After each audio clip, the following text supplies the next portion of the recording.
اللهم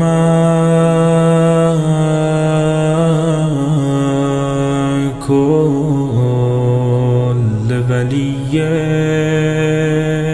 الحجة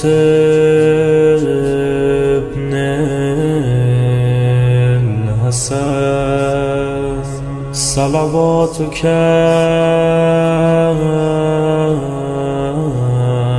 عليه وعلى آبائه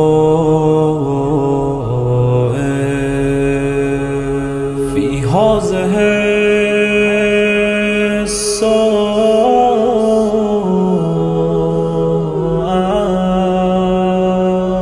وفي كل ساعة وليا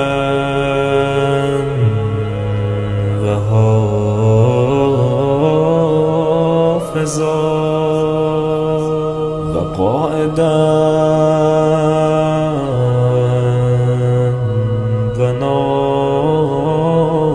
وناصرا ودليلا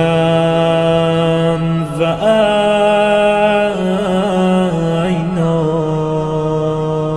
حتى تسكنه